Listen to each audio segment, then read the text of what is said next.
بسم الله الرحمن الرحیم. لباس متعلق دوو کسونو سره کې خبرې کولې. دوه سبق مو ویلو. دریم نمبر سبق د جمل حول اللباس. لباس په باره کې نورې جملې دي مو سره چې دي سنټنسز دي فریزز دي اوس ما در باندې زده کوي. یو ملګری د بل تی بکم اشتریت الذراع من هذا القماش. دغو کاپړو ولا د ګاز د پسو واخستو یو ګاز ګاز پسو د لکه کاپړه خو دوه نیم در نیم ګازه خال جوړوي که نه تو ته ګاز څوک یې غورځېدله ده. دوی تیس اشتریت الذراع منه ب80 روبیة ما نه په 80 روپۍ ګاز واخستو. اوس ګرون دي لږ بېکوره ولښتو. حدیث کم کلفتک القطعة باکملها. ټول سوره کې بس روا غورځېدو ده ته خرڅای در باندې دوی څه کانت غالیة نوعا څه قدرې خو لږه ګرانه وه سیوا وه. فقد کلفتني 500 روبیه تقریبا 500 روپۍ کې راته پرېوته ټول. حدیث هل ستخیط لبسة لبوسا بدلة جديدة بمناسبة حلول العید. د عید راتلو ته څه داسې نوي غونې کاپړه ځان ته جوړوي که څنګه بدلة لبوسا لبسة منه جوړه ځان ته څنګه جوړوي. دی چې څه اکتفي بما عندي لبسة جامې ته ویل شي که نه درې لکیرې کړي مانه دي له ټکایل شي کومې غواړي. سأکتفي بما عندي لأني امر في حالة تقشف. څه ما سره کومه کپړې دي بس ما ډېر دي فلحال زه نوي کپړه نه جوړم ډېر په ښه حالات کې نه یم روان. صحیح ده. خدای چې هل تفضل الثياب الجاهزة ام يعجبك ان تفضل بنفسك عند الخياط. ته ریډیمیډ کپړې غواړې که په درزي سره لاړ شي هلته جوړې کړي په خپله باندې هر څه ورکړي دا خوند کوي. ریډیمیډ کپړې دي تیل شي تیرې جوړې کپړې څه یم هغو تیل شي ماشومانو ته ښه. افضل تلک التي افصلها واخیط عند الخياط. زه ښه غواړم چې ځان ته بیله را پرې کړم بې درزي ته ورړم هر سره ته شي کي برابر کړي.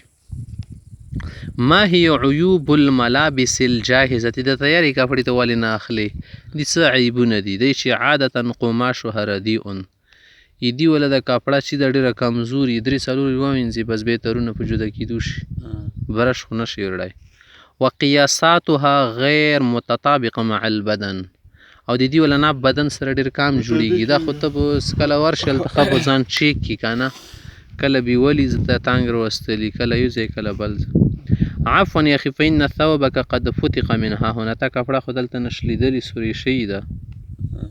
نعم احدهم جذبني بشدة. مړی یو کس زور سره یې کین شولمه فانفتق الثوب لشدة عنفه. ډېر کینشوالي وجې نه کپړه مې وشلېدله سختۍ سره چوک سره زور کوی شي کې یا جګړې کې یا همداسې لیوانیون شتو. صحیح ده کله کله لوز در چای تېره لسونه. هل اخبرتني كيف انشق قميصك. دا خو دې راته وانه خبره ده کمیس دې څنګه وشلېدو څنګه یې وچودو. علق بمسمار نات في الباب. دروازې کې یو میخ راوتلی و ما سره خښه شوله. فما سمعت الا صوت الانشقاق. ډېر تېره و بس صرف د شلېدو اواز مې واورېدو نور پرې نه شومه پوی. کله کله وي اندشه ته سکوټر باندې سړی څه سوري رسته ورکې د میخونه ویخونه روتلي یا ځایونه څه پرېغونې سره به خبر نشته کنی لوړ شي ورسه چې کې به شلیدلي. خدي ته چې هل اخبرتني كيف انشق قميصك. د کمیس څنګه خراب شوی دی او شلیدلی دی. چې علق بمسمار نات في الباب. دا خو مې ویلو که نه مخته. من الذي مزق لبستك. د کپړه د له چا شلولي د ثوبك بهذه الكيفية. د تی چې لم یمزق احد چا نه ده شلولي. وانما خلق بسبب كثرة الغسل. ډېر وینځلې وجې نه بس زړه وشلېدله که نه یو مخ یې وینځي بس ختمه شي. یا اخي بعد ثوبك فهلا غیرته. کپړه دې خرابه شوي ده که نه ولې نه بدله یا خیره نه شي وغیره. تیزونې دپاره یي که نه چې داسې دویلې نه دي کړی مستقبل باندې ملامتي دپاره یي مزي باندې مستقبل کې تیزونې دپاره یي.